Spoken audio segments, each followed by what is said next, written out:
நாடகத்தில் பாட்டு பாடும் காவல்காரனை எந்த உரையா என்று குறையா யா யா யா யா என்னை யாரன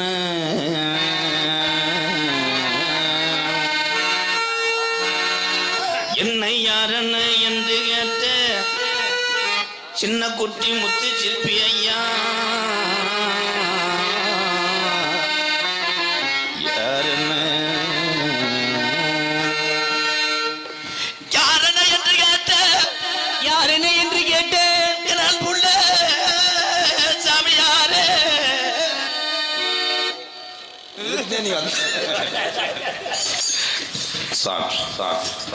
என்ன பிரச்சனை என்ன பிரச்சனை அற்புதமான கானம் அழகான கானம் கட் பண்ண சிங்கா தூங்கிக்கிட்டே எதாவது தெரியுது சிங்கா அந்த எக்கோ கட் பண்ண சண்டை வர போகுது வந்தாரை வரவேற்பது கள்ளப்பருப்பு என்னையா கள்ளப்பருப்பு இந்த கிளம்பிட்டல்ல வந்தாரை வரவேற்பது தமிழருடைய பண்பாடு ஓ அப்ப வந்தவர்களை என்ன செய்யணும் நீங்க வரவேற்கணும் எதை போட்டு வரக்கணும் வரவேற்கணும் ஐயா வறுக்க சொல்லல ஏன்னா வறுக்கிறதுக்கு என்ன கள்ளப்பருப்பா இருக்கு வரவேற்கணும் ஐயா ஏன்னா அழகா பேசுவீங்க அறிவா பேசுவீங்க பழமொழிகள்லாம் பேசுவீங்க புராணங்கள் பேசுவீங்க இதிகாசங்கள் பேசுவீங்க கவிகள் பேசுவீங்கன்னு கேள்விப்பட்டேன் என்ன தெரியும் உங்களுக்கு என்னையா 14 உலகங்கள் செல்லக்கூடியவன் அடியேன் ஆனா என்ன பார்த்து என்ன தெரியும் கேட்கிற முதல் ஆளு நீதாயா நடக்குது எல்லாமே தெரியும்ல அவரதுக்கு இடைக்காட்டு ரூட் மேப் போட்டு விட சொன்னேன் எங்க ரோடு தெரியாம தானே முத்தலந்திலே 7 கிலோமீட்டர் சுத்தி இருக்காங்க ஏன்னா பல பேர் இந்த கூகுள் மேப்பை பயன்படுத்தி எல்லாருமே போய்கிட்டு இருக்காங்க சரிங்களா ஏன்னா அழகா பேசுவீங்க நீங்க என்ன பேசுறீங்களோ நானும் பேசணுங்க என்ன பேசினாலும் நீங்க பேசுவீங்க ஆமாங்க பாரியா அப்படி ஆளத்தான் நான் சந்திக்கணும்னு இருந்தேன் ராமாயணம் மகாபாரதம் ராமாயணம்னா அதை மட்டும் இருக்கிற மகாபாரதம் சொல்லக்கூடாது அப்புறம் பேசுவேன் ஐயா பேசுவேன் அகநானூறு பேசுவேன் புறநானூறு பேசுவேன் ஐயா இதிகாசம் பேசுவேன் 10 பாடலும் பாடுப்பேன் 8 தொகையும் பேசுவேன் ஐயா திருக்குறள் பேசுவேனே பொது அறிவு பேசுவேனே இப்படி பேசுற ஆளு எதுக்கு இங்க வர்ற பட்டிமன்ற கண்டி பேச வேண்டியதானே எங்க நாடக பட்டிமன்ற பேச்சு வேறு நாடக பேச்சு வேறு இல்லையா பட்டிமன்றத்துல மொட்டை நாக்கா வச்சுவாங்க என்னங்க என்ன தெரியும் இப்ப கேள்வி கேட்கவா கேளுங்க கும்பாஜியம்னு வைக்கிறாங்க ஆமா இந்த கும்பாஜி வைக்கும் போது கும்பத்துல தண்ணி ஊத்துறாங்களா ஆமாங்க அப்படி ஊத்தும் போது கருணை எப்படி வருது இங்க ஐயர்ல நிறைய வந்திருக்காங்க கருணை வர்றதுக்கு காரணம் என்ன கருடன் வர்றதுக்கு காரணம் என்ன காரணம் இருக்குங்க ஏன்னா காரணம் இல்லாம தோரணம் கட்ட மாட்டாங்க ஏன்னா எப்ப வருது கும்பத்தில் தண்ணி ஊத்துகிற பொழுது வருதுங்க காரணம் என்ன அப்படின்னு பாத்தீங்கன்னா சிவாச்சாரியர்கள் அனைவரும் ஓதம் அதாவது வேதமாகப்பட்டது முழங்க இல்லங்க வேதமாகப்பட்டது முழங்க அந்த முழங்குகிற பொழுது அந்த கும்பத்திற்கு கொண்டு போகக்கூடிய நீரில் என்ன சேர்ப்பார்கள் சக்தியாகப்பட்டதை சேர்ப்பார்கள் அந்த சக்தியாகப்பட்டதை சேர்த்து எங்க போய் செலுத்துவார்களா அந்த கோபுர கலசத்துல அப்ப கோபுர கலசத்தில் செலுத்துகிற பொழுது 4 திசைகளிலும் நீங்க என்ன சொன்னீங்க என்ன பறவை வரும் சொன்னீங்க நான் சிட்டுக்குருவியா இல்லங்க அதே என்ன பறவை வரும் சொன்னீங்க கருடனாகப்பட்ட ஜடாயு என்று சொல்லுவார்கள் அப்பேற்பட்ட அந்த கருடு ஆழ்வார் என்று சொல்லக்கூடிய பறவையாகப்பட்டது வருமுங்க காரணம் அவர்கள் முழங்கக்கூடிய வேதங்கள்ல தான் அதனாலதான் வருது ஆமாங்க ஏத்துக்கலாமா அது இல்லைன்னு நான் சொல்றேன் மாற்று கருத்து இருந்தா சொல்லுங்க நீங்க ஒரு பேக்கரி திறக்கிறாங்க சரி அந்த பேக்கரியிலேருந்தே ஐயரை வர சொல்லி சரி செங்கக்கல்லை வச்சு யாக வளர்க்குறாங்க அங்கே கரடே வரல எங்கள் கேட்டியார் பாத்திர கடையில் நாங்கள் ஐயரை கூப்பிட்டு யாகம் பண்ணோம் ஆமாம் மூர்த்தக்காலை ஊண்டி போன வருஷம் ஜம்முன்னு ஜல்லிக்கட்டுக்கு எங்கள் மூத்தவர் வைக்கும்போது நான் போயிருந்தேன் தோட்டத்துக்கு அங்கேயும் ஐயரை வச்சு யாகம் பண்ணார் இருங்க இந்த கடையிலாம் ஐயர் ஓதுறாங்கல்ல அங்கே கரடை வருதா கிடையாதுங்க இருங்க அவங்களும் இங்கே இருக்கா நான் சொல்கிறேன் அவங்கள ஓதக்கூடிய இந்த மந்திரங்கள் ஒரு பகுதி இருந்தாலும் இந்த யாகத்திலே ஒரு விதமான வாசன திரவியம் அப்படின்ற ஒன்று போடுவாங்க இந்த திரவியம் ஆகாயம் பூரா கலக்கும் பொழுது இந்த சுவாசத்தை சுவாசிப்பதற்காக இந்த வாடைக்காக வரக்கூடியதான கரடன் இதான் உண்மை வாசனை திரவியம் ஏன்னா அவங்க இடக்கூடிய அந்த வாசனைக்காக தான் வருது ஏன்னா புள்ளி வச்சா கோலம் போடக்கூடிய தன்மை யாருக்கு உண்டு? உங்களுக்கு உண்டுங்க. அப்ப நீ தண்ணி தெளிச்சு மட்டும் தான் போவியா? என்னையா எவ்வளவு பெரிய சாமியார், ஆனா உண்மையிலே நல்லா அறிவா பேசுறிய. என்ன அறிவா பேசினாதான் இங்க வர முடியும். 38 நாள்ல மண்டலாபிஷேகம் வைக்கலாம். சரி, 28 நாள்ல வைக்கலாம், 18 நாள்ல வைக்கலாம். ஆமா. எதுக்காக 48 நாள் கழிச்சு மறு கும்பாசி வைக்கிறாங்க? காரணம் இருக்குய்யா. ஏன் காரணம் இருக்கு. நவகிரகங்கள் எத்தனை? ஏன்டே கேக்குறீங்க, எதுக்கு வந்த? இல்லங்க, நவகிரகங்கள் எத்தனைங்க? 9. 9. நட்சத்திரங்கள் எத்தனை? 27. 27 9 கூட்டுங்க. 27. 619. அறிவாளியாகப்பட்டவர் உள்ள இருப்பார் போல. எவ்வளவு? அவன் வந்து அறிவாளி கிடையாது, ஏதாவது ஒன்று அடிச்சு விட்டு போயிடுவாங்க, நான் மாட்டிக்கிறேன். என்னுடைய புத்தர்கள் தான் உள்ள போய் வீடியோ கால் பேசிக்கிட்டு இருப்பாங்க. நவகிரகங்கள் இருங்க, இவர்கிட்ட கேளுங்க. என்னவா பேசப்படுங்கய்யா. கிளியாஞ்சிட்டிக்கு வந்திருக்காரு, என்னவான்னு கேட்கறது தானே அலையிறேன். அவர் தத்தண்டி ஆளை போய் என்னவான்டா, என்ன பண்றீங்க கேளுங்க. என்ன கேட்க போறீங்க? 48 நாள் எதுக்காக மண்டல பூஜை வைக்கிறாங்க அப்படின்றத கேட்கிறாங்க. ஏன்னா ஒரு மண்டலம் என்பது 48 நாள். ஆமாங்க. அப்ப கிரகங்கள் எத்தனை? 9. ஆமா. நட்சத்திரங்கள் எத்தனை இருக்குல்ல? இருக்குய்யா. எத்தனையா இருக்கு? எல்லாத்தையும் நானே சொன்னா அப்புறம் நீங்க இருக்கு ஏங்க கேக்குறேன், நீங்க கூட்டுங்க பாப்போம். 27. ஆமா. 27 9 அதோட சேர்த்தோம்னா 43. அங்கிட்டு இங்கிட்டு 2 கடை வாங்கினோம்னா அதுல 1 கழியுது. என்னய்யா என்னய்யா என்ன சேர்த்தோம்னா 27. எதை காணையில வந்து ஆட்டுக்குட்டி கழியுதா? என்ன கழியுது? எதுக்கு நீ வந்த? 27 9 36. 36 தான் உங்க கணக்கு. ஆமாங்க. சரிங்க, 36. அப்போ கிழமைகள் எத்தனைங்க?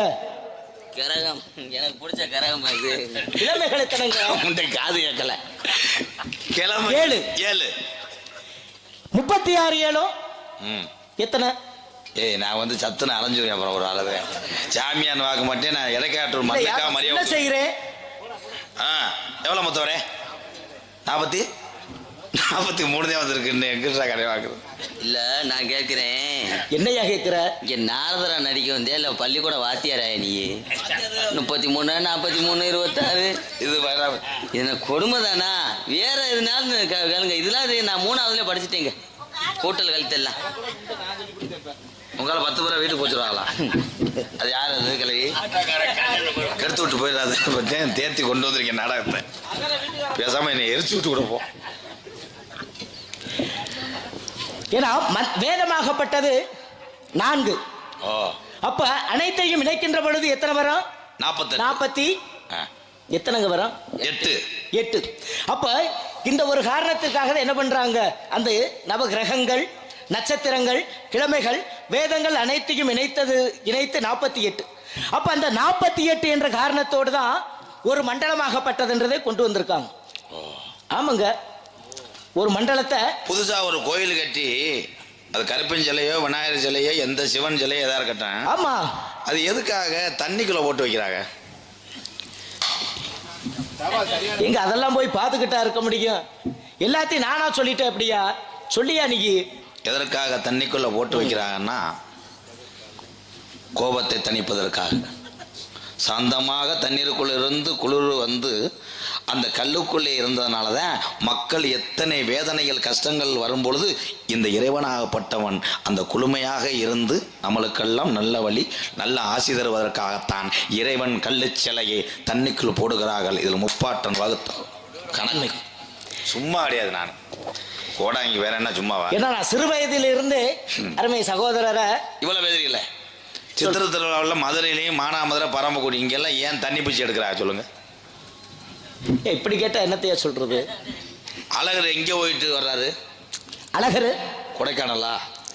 அழகர் மதுரைக்கு வர காரணம் இருக்கியா? என்ன காரணம்? துர்வாச முனிவருக்கு சாப விமோசனம் மூக்குவதற்காக மதுரைக்கு வர்றாரு. கல்யாணத்துக்கு வந்தவர் அவரு. கல்யாணத்துக்கு எங்கே வர்றாரு? கல்யாணத்துக்கு வரக்கூடியவர் தேனூர் என்று சொல்லக்கூடியவர் ஊருக்கு செல்கிறார். சரி, மதுரைக்கு எதுக்கு வர்றாரு? எதுக்காக? கோபத்துல தானே ஆத்துக்குள்ள இறங்குறாரு. கோபத்துல எங்கேயா இருக்கிறாரு? அப்புறம் துர்வாச முனிவர் கொடுத்த சாபம் யாருக்கு? மண்டோக ரிஷி முனிவருக்கு. சரி, அப்போ என்னடா நம்ம குளிச்சுக்கிட்டு இருக்கோம், மண்டோக ரிஷி முனிவர் போறானே இவனை என்ன பண்ணலாம், என்னடா பண்ணலாம்? அப்போ இவனுக்கு சாபத்தை கொடுத்தாரு. என்ன சாபத்தை கொடுத்தாரு? தவளையாக மாற கடவாய் அப்படின்ற ஒரு சாபம். சரி. யாருக்கு? மண்டோக ரிஷி முனிவருக்கு. அப்போ வச்சவை எடுக்கணும், வழி தெரிஞ்சவன் தான் நடக்கணும். அப்போ சாபம் இருந்ததுன்னா அதுக்கு விமோசனம் அப்படின்னு ஒண்ணு இருக்கும். இருக்கு.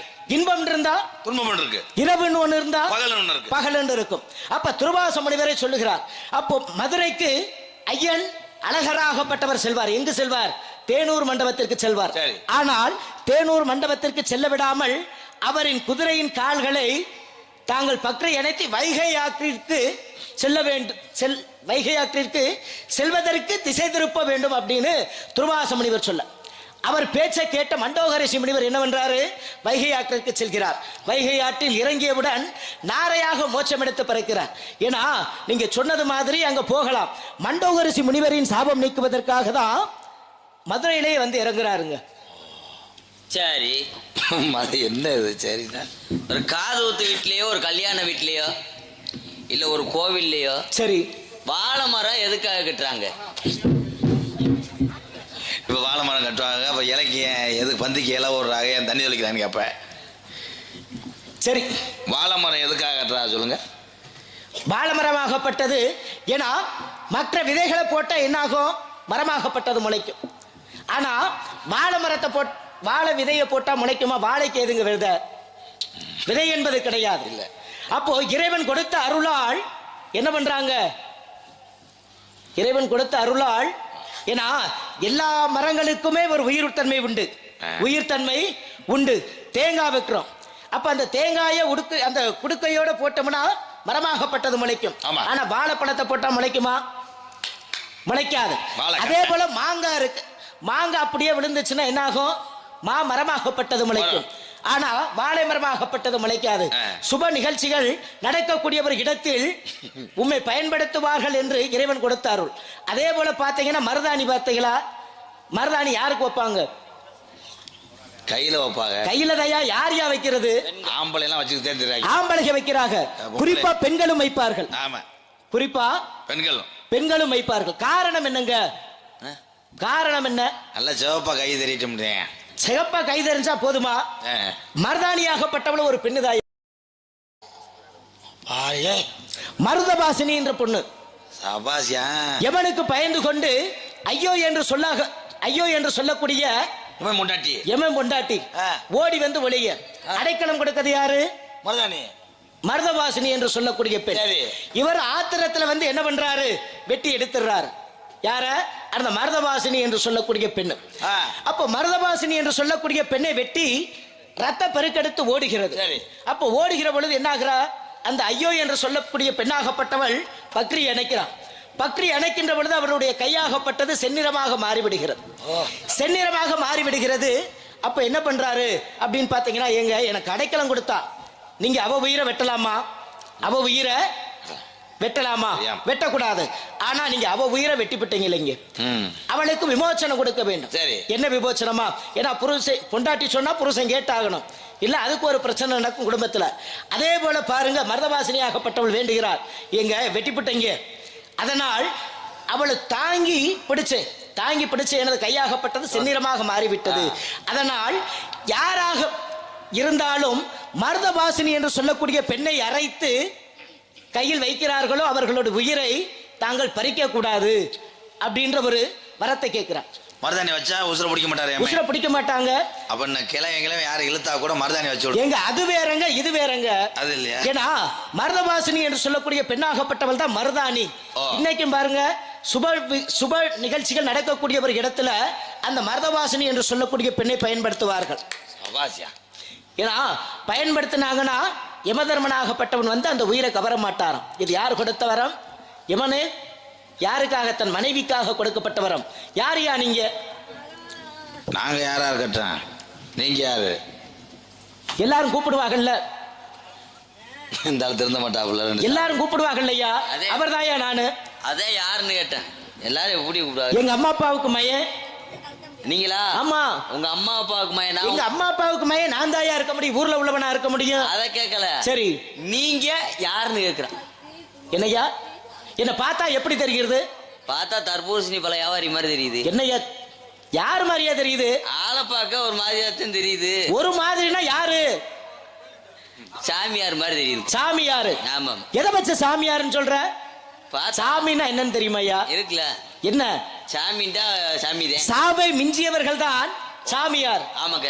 அப்ப இந்த இடத்துல நான் சாவை மிஞ்சியவன் ஆமா. சாமியாருன்னு சொல்றீங்க. சரி. நான் யார் அப்படின்றத தெரிஞ்சுக்கிறணும். அதான் கேக்குறேன். நாரத முனிவனுங்க. நாரதர்? ஆமாங்க. இங்க எதுக்கு வந்தே? கலகம் செய்வதற்காக. கலகம் செய்வதற்காகயா? கலகம் செய். ஆமாங்க. ஓ, அப்ப என்ன கலகம் செய்வீங்களா? எல்லா கலகம் செய்வேன். இல்ல கலரா என்ன? நீங்க அருவாள கலகம் செஞ்சீங்கன்னா நான் அறிவால் கலகம் செய்யக்கூடியவன். கத்தியால சண்டை ஓடுவோம். நான் புத்தியால் செய்யக்கூடியவன். கல்ல கொண்டி கூட எறிவுமே. நான் சொல்லால் விடக்கூடியவன். கம்ப கொண்டி கூட அடிப்போம். நான் அன்பால் விடக்கூடியவன் ஐயா. அப்படியா? ஆமா. சரி சரி. உங்க அப்பா யாரு? நாரத மகரிஷி. உங்க அப்பாவை கேட்டேன், பிறகு நாரத மகரிஷியா? என்ன தப்பாவா சொன்னேன்? உலகத்தில் வாழக்கூடிய 84 லட்சம் சீவராசிகளையும் படைக்கக்கூடியவன் தந்தை பிரமதேவன். தந்தை ஆளை கைய வேண்டி போறானே, அவன் சிவகங்கை மாவட்டத்திலே இருக்கக்கூடாது, கோச்சிக்கிறாரு சாமி. ஆனா எத்தனையோ சாமியை நான் சந்திச்சிருக்கேன் 21 வருஷமா. ஆனா எந்த கேள்வி கேட்டாலும் சரியாக பதில் சொன்ன உண்மை போன்ற சாமியை சந்திப்பதில் மகிழ்ச்சி அடைகிறேன். வாழ்த்துக்கள், உங்களை வளரட்டும். அருமை பெரியப்பா எஸ்.கே. கூலுச்சாமி அவர்களை வளர்த்து விட்டது யாருன்னு பார்த்தீங்கன்னா அருமை அண்ணன் எம்.கே. ராதாகிருஷ்ணன் அவர்கள். ஏன்னா அவர்களை என்னைக்குமே இந்த பெரியப்பா அவர்களின் குடும்பம் மறவாது. அப்பேற்பட்ட ஒரு நல்ல கலைஞர், மக்களுக்கு தேவையான பல நன்மைகளை செய்யக்கூடிய ஒரு கலைஞர் யாருன்னு பார்த்தீங்கன்னா அருமை சகோதரர் அவர்களுக்கு எங்களது சார்பாகவும் சார்ந்துள்ள கலை குடும்பத்தின் சார்பாகவும் நன்றி. இருந்தாலும் நான் யாரு? ஏதோ ஒரு ஒளிவேஷம் அளித்துக் கொண்டிருக்கிறதல்ல தங்கை வள்ளி அவர்களை நான் பார்க்கலாமா? இன்னொன்னு ஏங்க ஆளு வர சொல்லியா நான் செய்கிறேன். போங்க, ஆசீர்வாதம். வந்து செஞ்சுட்டாலும் போப்பா. துணிகனிய மறைச்சு வருது அந்த மடுவுக்கு அதுக்கு ஒரு மாதிரி. கூட பிறந்திட்ட எப்பிராவி, கூட பிறந்திட்ட எப்பிரவி.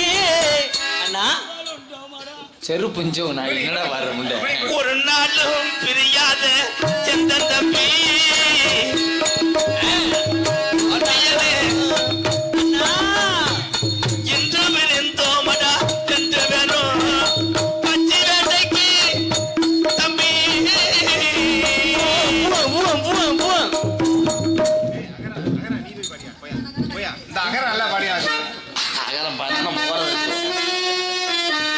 காதல் வைபோகமே